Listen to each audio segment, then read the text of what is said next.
न्यूजमध्ये मी कैलास सोनवणे आपले हार्दिक स्वागत करतो। सुरुवातीला पाहूया 24 तासातील ताज्या घडामोडी। काँग्रेस भवन येथे झालेल्या पदाधिकारी व कार्यकर्त्यांच्या आढावा बैठकीत माजी आमदार DS अहिरे व कार्यकर्त्यांमध्ये झाला राडा। प्राथमिक शिक्षकांच्या विविध प्रलंबित मागण्यांसाठी धुळे जिल्हा प्राथमिक शिक्षक समन्वयक समितीच्या वतीने शहरातून जिल्हाधिकारी कार्यालयावर काढण्यात आला महामोर्चा। धुळे जिल्हा महसूल कोतवाल कर्मचारी संघातर्फे विविध मागण्यांसाठी काम बंद आंदोलन। ओबीसी आरक्षण बचाव जनसंवादात प्राध्यापक कविता मेत्रे यांनी केले मार्गदर्शन। आणि काकासाहेब बर्वे कन्या छात्रालय येथील अनधिकृत शॉपिंग दुकानांचे काम न तोडल्यास आमरण उपोषणाचा इशारा। आता बातमीपत्र विस्ताराने। भारतीय राष्ट्रीय काँग्रेसचे राष्ट्रीय सचिव काजी मोहम्मद निजामुद्दीन यांच्या प्रमुख उपस्थितीत धुळे शहरातील काँग्रेस भवन येथे झालेल्या पदाधिकारी व कार्यकर्त्यांच्या आढावा बैठकीत माजी आमदार DS अहिरे व कार्यकर्त्यांमध्ये राडा झाल्यामुळे वातावरण काही काळ तप्त झाले होते। धुळे शहरातील काँग्रेस भवन येथे भारतीय काँग्रेस कमिटीचे राष्ट्रीय सचिव काजी मोहम्मद निजामुद्दीन यांच्या उपस्थितीत सुरू असलेल्या जिल्ह्यातील 5 विधानसभाच्या आढावा बैठकीत माजी आमदार DS अहिरे व कार्यकर्त्यांमध्ये वाद होऊन दोन्हीही एकमेकांच्या अंगावर आल्याने अखेर काजी यांना मध्यस्थी करावी लागली। काँग्रेसचे राष्ट्रीय अध्यक्ष मल्लिकार्जुन खरगे, लोकसभेचे विरोधी पक्षनेते खासदार राहुल गांधी यांच्या निर्देशानुसार काँग्रेस पक्षाचे राष्ट्रीय सचिव तथा उत्तराखंड राज्यातील विधानसभा सदस्य काजी मोहम्मद निजामुद्दीन यांची महाराष्ट्र विधानसभा निवडणुकीच्या पार्श्वभूमीवर उत्तर महाराष्ट्राचे समन्वयक म्हणून नियुक्ती करण्यात आली आहे। या नियुक्तीनंतर ते बुधवारी प्रथमच धुळ्यात आले होते। त्यांच्या प्रमुख उपस्थितीत शहरातील काँग्रेस भवनात विधानसभेच्या आढावा बैठकीचे आयोजन करण्यात आले होते। बैठकीत माजी आमदार DS अहिरे यांनी मनोगत व्यक्त करताना लोकसभा निवडणुकीत काही जणांनी काँग्रेसचे काम न करता भाजपला सरळ मदत केल्याचा आरोप केला। असे असतानाही निष्ठावंतांना डावलून पक्षाविरुद्ध काम करणाऱ्यांनाच पुढच्या रांगेत बसवले जात असल्याची खंत व्यक्त केली। यावर दर्यावगीर महंत यांनी लागलीच आक्षेप घेतला। त्यानंतर DS अहिरे आणि महंत यांच्यात शाब्दिक चकमक उडाली। इतक्यावरच न थांबता दोन्ही ज्येष्ठ नेते एकमेकांच्या अंगावर धावून आले। मात्र जिल्हाध्यक्ष श्याम सनेर, माजी नगरसेवक साबीर शेख, रमेश श्रीखंडे आदींनी मध्यस्थी करत वाद मिटवला। बैठकीस उत्तर महाराष्ट्र प्रभारी प्रतिभा शिंदे, जिल्हाध्यक्ष श्यामकांत सनेर, शहराध्यक्ष डॉक्टर अनिल भामरे, माजी आमदार DS अहिरे, रमेश श्रीखंडे, जिल्हा बँकेचे संचालक दर्यावगीर महंत यांच्यासह पदाधिकारी व कार्यकर्ते मोठ्या संख्येने उपस्थित होते। जिला कांग्रेस कमेटी की एक समीक्षा बैठक थी, जिसमें सभी पदाधिकारी यहाँ मौजूद थे और 9-7 सदन के साथ हमारे यहाँ लोकसभा के प्रभारी हैं ये और मैं और अपनी बताई यहाँ मौजूद थे। समीक्षा हमने की। सभी यहाँ लोकसभा के चुनाव से जो हमारे दोनों जिले के खासदार जीते हैं उससे बहुत उत्साहित हैं और आने वाले जो विधानसभा के चुनाव होंगे उसमें अधिकतम महाविकास आघाड़ी के हमारे विधायक यानी नामदार चुनेंगे, उसकी हम उम्मीद करते हैं और हम तैयारी कर रहे हैं और आने वाले वक्त में यहाँ पर महाविकास आघाड़ी की सरकार बनाने की ओर महाराष्ट्र अग्रसर है। योग्य टाइम आहे। केंद्रात आपण सत्ता आणू शकलो नाही, पण महाराष्ट्रामध्ये 100% सत्ता आपल्या हाती येईल आणि हाती आल्यानंतर सगळ्यांना आमदार होता येणार नाही, सगळ्यांना तिथे मंत्री होता येणार नाही, पण आलेल्या सरकारमधून आपल्याला निश्चित प्रत्येक कार्यकर्त्याला काही ना काही देण्यासाठी ही प्रणाली या ठिकाणी पक्षाने तयार केलेली आहे आणि आपल्या सगळ्या भावना या ठिकाणी मांडण्यासाठी एक व्यासपीठ असलं पाहिजे आणि ते व्यासपीठ आज आपल्या समोर उभा आहे।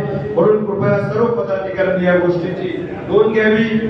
आजच्या या संघटनेबरोबरच धुळे जिल्ह्यामध्ये काही जातीवादी पक्ष हिंदू मुस्लिम असा वाद निर्माण करून ते स्वतः काबिल नाही, प्रश्न सोडवण्यामध्ये ते असमर्थ करतायत। म्हणून मी आपल्याला सगळ्यांना एक नम्रतेची विनंती करेन की धुळे जिल्ह्यामध्ये दुष्काळी अनुदान आणि धुळे जिल्ह्याची पीक विम्याची रक्कम देण्यासाठी राज्य सरकार टाळाटाळ करत आहे। म्हणून पीक विम्याची रक्कम आणि दुष्काळी अनुदान तात्काळ मिळावं म्हणून हा मी ठराव या ठिकाणी ठेवतो आहे। प्राथमिक शिक्षकांच्या विविध प्रलंबित मागण्यांसह अशैक्षणिक कामांच्या विरोधात धुळे जिल्हा प्राथमिक शिक्षक समन्वय समितीच्या वतीने शहरातून जिल्हाधिकारी कार्यालयावर मोर्चा काढून निवेदन देण्यात आले। प्राथमिक शिक्षकांच्या विविध प्रलंबित मागण्यांसह अशैक्षणिक कामांच्या विरोधात धुळे जिल्हा प्राथमिक शिक्षक समन्वयक समितीच्या वतीने जिल्हाधिकारी कार्यालयावर मोर्चा काढून शिष्टमंडळातर्फे जिल्हाधिकाऱ्यांना विविध मागण्यांचे निवेदन देण्यात आले। या महामोर्चाला शहरातील कल्याण भवन येथून सुरुवात झाली। पोलीस अधीक्षक कार्यालय मार्गे डॉक्टर बाबासाहेब आंबेडकर स्मारकास अभिवादन करून क्युबाईन क्लब येथे धरणे आंदोलन करण्यात आले। त्यानंतर प्राथमिक शिक्षक समन्वय समितीचे पदाधिकारी यांनी जिल्हाधिकारी जितेंद्र पापळकर यांना निवेदन दिले। निवेदनात 14 प्रमुख मागण्यांचा समावेश करण्यात आला आहे।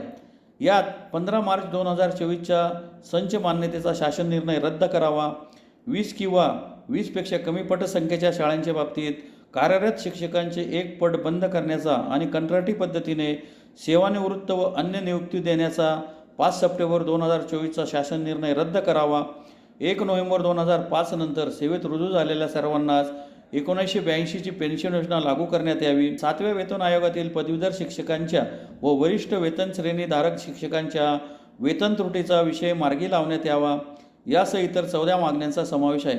सदर मोर्चात प्राथमिक शिक्षक समन्वयक समितीचे पदाधिकारी, जिल्हाध्यक्ष योगेश दात्रक, सरचिटणीस चंद्रकांत सत्तेसा, कार्याध्यक्ष रवींद्र पाटील, कोषाध्यक्ष सुखलाल बोरसे, शिवानंद बैसाने, भगवंत बोरसे, शरद सूर्यवंशी, राजेंद्र पाटील, विजय खैरनार, राजेंद्र नांद्रे, भूपेश वाघ, मुरलीधर शिंदे, मोहम्मद हारून, जगदीश बडगुजर, मिलिंद वसावे, राजेंद्र बांबरे, संदीप पवार, विनोद पाटील, अनिल तोरवणे, बापू आखाडे, ज्ञानेश्वर कंकर, सुधीर पाटील आदींसह मोठ्या प्रमाणावर महिला पदाधिकारी सहभागी झाल्या होत्या। प्राथमिक शिक्षक समन्वय समितीच्या वतीने जिल्हाधिकारी कार्यालयावर प्रचंड असा आक्रोश मोर्चा प्राथमिक धुळे जिल्ह्यातील तमाम प्राथमिक शिक्षक संघटनेचे सर्व पदाधिकारी आणि शिक्षक बंधू भगिनी यांच्या वतीने जोरदार असा आक्रोश मोर्चा आम्ही कल्याण भवन ते क्युबाईन क्लब असा काढलेला होता।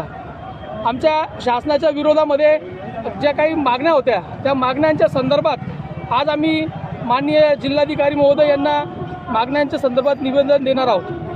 ज्या आमच्या प्रलंबित मागण्या आहेत, सर्वात महत्त्वाची मागणी अशी आहे की या शासनाने 15 मार्च 2024ला एक GR अस्तित्वात आणला आणि त्या GRमुळे जवळपास आमच्या संपूर्ण राज्यभरामध्ये जवळपास 14 ते 15 हजार शिक्षकांच्या जागा अतिरिक्त होणार आहेत आणि या अतिरिक्त झालेल्या जागांमुळे आमच्या शिक्षकांचं समायोजन होतं आणि आमच्या म्हणजे नवीन भरती होणार नाही।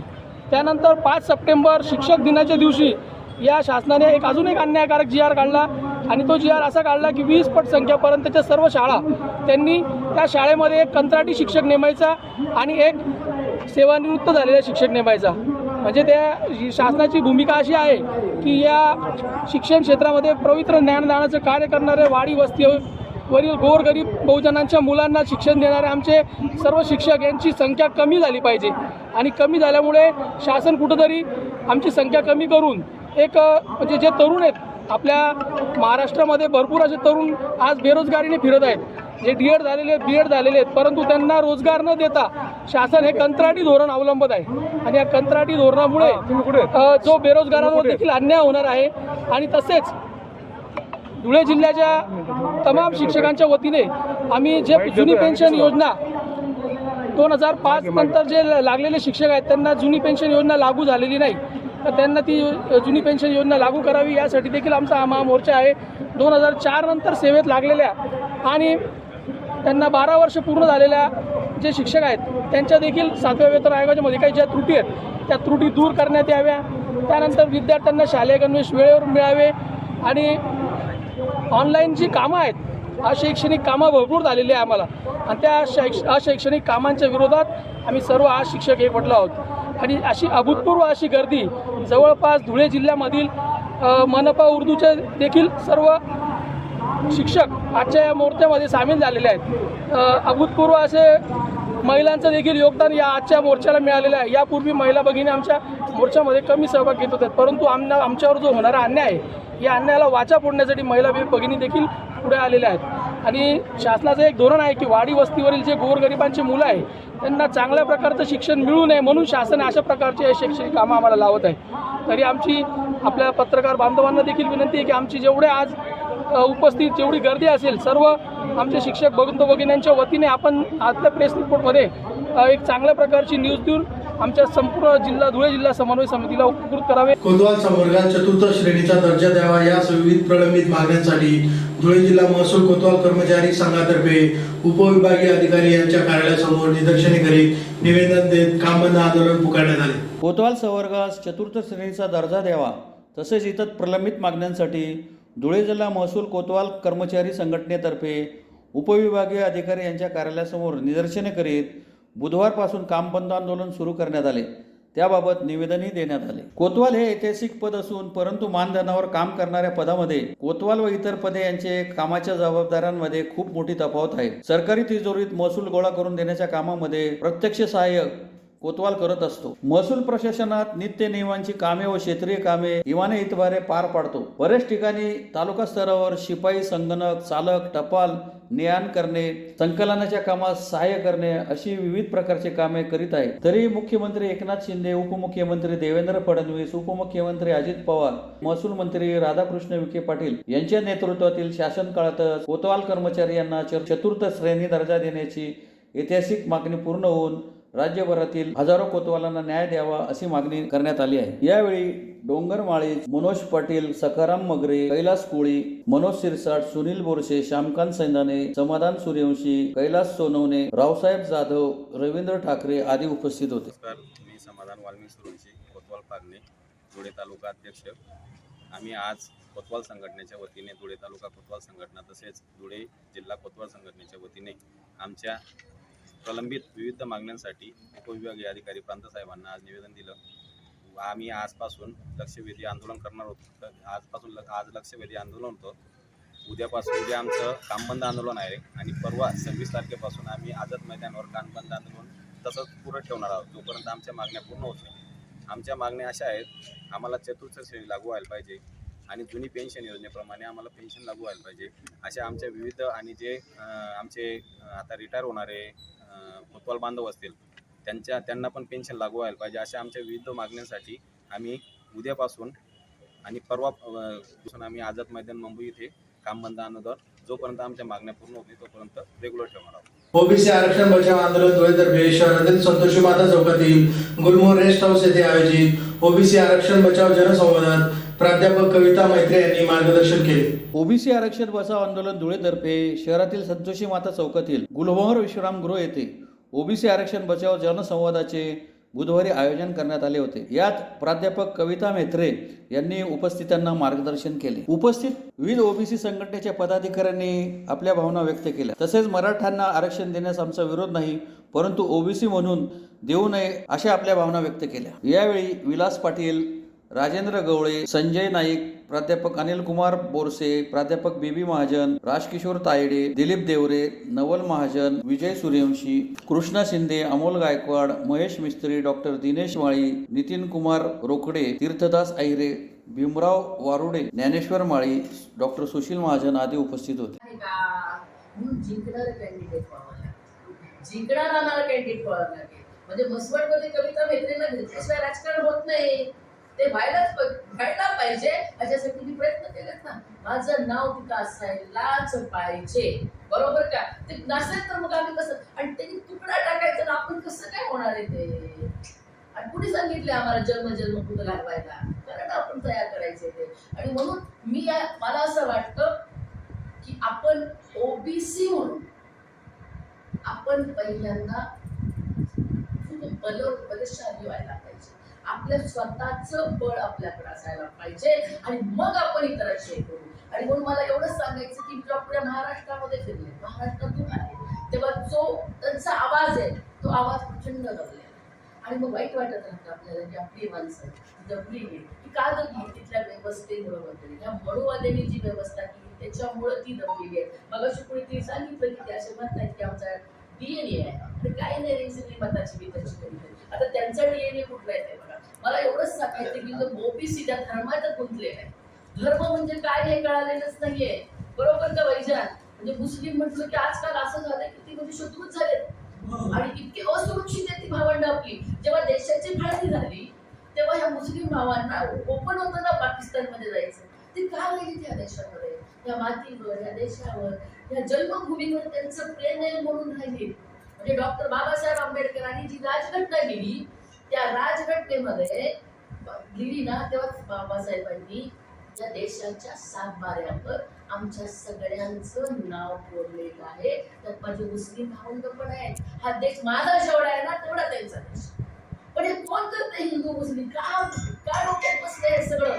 कुणी केले हे? त्या छत्रपती शिवाजी महाराजांचं आम्ही नाव घेतो, त्यांच्या वडिलांचं नाव शहाजीराजे. धुळे शहरातील काकासाहेब बर्वे कन्या छात्रालय येथील अनधिकृत शॉपिंग दुकानांचे काम तातडीने तोडावे, अन्यथा बुधवार दिनांक 9 ऑक्टोबर पासून जिल्हाधिकारी कार्यालयासमोर आमरण उपोषण करण्याचा इशारा लोक जनशक्ती पार्टीतर्फे जिल्हाधिकाऱ्यांना निवेदनाद्वारे देण्यात आला. धुळे येथील हरिजन सेवक संघाने काकासाहेब बर्वे कन्या छात्रालय येथे केलेले अनधिकृत शॉपिंग दुकानांचे बांधकाम तातडीने तोडण्यात यावे, अन्यथा लोक जनशक्ती पार्टी धुळेतर्फे बुधवार दिनांक 9 ऑक्टोबरपासून जिल्हाधिकारी कार्यालयावर आमरण उपोषण करण्याचा इशारा जिल्हाधिकाऱ्यांना निवेदनाद्वारे देण्यात आला आहे. निवेदनात म्हटले आहे की हरिजन सेवा संघ संचलित काकासाहेब बर्वे कन्या छात्रालय येथील सिटी सर्वे नंबर 3487च्या जागेवर शॉपिंग सेंटरचे अनधिकृत कमर्शियल दुकानांचे बांधकाम करण्यात आलेले आहे. त्या संदर्भात जिल्हाधिकारी यांना दिनांक 25/11/2008 रोजी अध्यक्ष हरिजन सेवक संघ धुळे यांना दिलेल्या पत्रानुसार शासन पत्र क्रमांक जमीन 31/2008 पत्र क्रमांक 46 दिनांक 29 सप्टेंबर 2008 नुसार नामंजूर केलेले होते. तसेच दिनांक 24/2/2009 चे तहसीलदार यांचे पत्र दिनांक 4/11/2009 चे महाशय आयुक्त यांना अतितातडीच्या पत्रानुसार काकासाहेब बर्वे कन्या छात्रालय धुळे येथील सिटी सर्वे नंबर 3487 या जागेवर बांधण्यात आलेल्या शॉपिंग सेंटरचे अनधिकृत बांधकाम काढण्यात यावे, परंतु संस्थेने याबाबत कोणतीही दखल न घेता अनधिकृत बांधकाम तोडण्यात आलेले नाही, तरी संस्था चालकांवर कारवाई करण्यात यावी. तसेच जिल्हाधिकारी यांना प्रत्यक्ष भेटून दिनांक 28/8/2024 रोजी निवेदन देण्यात आले, परंतु अद्याप काहीही कारवाई करण्यात आली नाही. तरी आचारसंहिता लागू होण्याच्या आत हरिजन सेवक संघ यांनी केलेले एकूण 18 दुकानांचे अनधिकृत बांधकाम तोडण्यात यावे, अन्यथा लोक जनशक्ती पार्टी धुळे जिल्ह्याच्या वतीने जिल्हाधिकारी कार्यालयासमोर बुधवार दिनांक 9/10/2024 पासून आमरण उपोषण करण्यात येईल, असे निवेदनात नमूद करण्यात आले. यावेळी उत्तर महाराष्ट्र अध्यक्ष दिलीप साळवे, महिला आघाडी जिल्हाध्यक्ष शोभा चव्हाण, मधुकर चव्हाण आदी उपस्थित होते. हरिजन सेवा संघाचे दुकानं अतिक्रमण असताना कलेक्टरचा आदेश आहे, याच्या आधीचा आणि आयुक्ताचा बी आदेश आहे, तरी तोडण्यात नाही आलेलं आहे. 1 महिना झाला आम्ही निवेदन दिलं कलेक्टर साहेबांनी आम्हाला. आता आज बी आम्ही कलेक्टरांना निवेदन दिलेलं आहे. कलेक्टर साहेबांनी आम्हाला आश्वासन दिलं एवढ्या 8 दिवसात कधी तोडण्यात नाही आलं किंवा कारवाई नाही झाली तर आम्ही 9 तारखेपासून आमरण उपोषण करण्यात येईल, असं आमचं लोक जनशक्ती पार्टीतर्फे मागणी आहे. आणि नाही झालं तर 9 तारखेपासून आमरण उपोषण करण्यात येईल लोक जनशक्ती पार्टी प्रशासनाने नोंद घ्यावी. काँग्रेस भवन येथे झालेल्या पदाधिकारी व कार्यकर्त्यांच्या आढावा बैठकीत माजी आमदार DS अहिरे व कार्यकर्त्यांमध्ये झाला राडा. प्राथमिक शिक्षकांच्या विविध प्रलंबित मागण्यांसाठी धुळे जिल्हा प्राथमिक शिक्षक समन्वयक समितीच्या वतीने शहरातून जिल्हाधिकारी कार्यालयावर काढण्यात आला महामोर्चा. धुळे जिल्हा महसूल कोतवाल कर्मचारी संघातर्फे विविध मागण्यांसाठी काम बंद आंदोलन. ओबीसी आरक्षण बचाव जनसंवादात प्राध्यापक कविता मेत्रे यांनी केले मार्गदर्शन. आणि काकासाहेब बर्वे कन्या छात्रालय येथील अनधिकृत शॉपिंग दुकानांचे काम न तोडल्यास आमरण उपोषणाचा इशारा. याचबरोबर श्रीराम टाइम न्यूजचे बातमीपत्र संपले. दिवसभरातील ताज्या घडामोडींसाठी पाहत राहा श्रीराम टाइम न्यूज. भेटूया पुढील प्रसारणात. तोपर्यंत नमस्कार.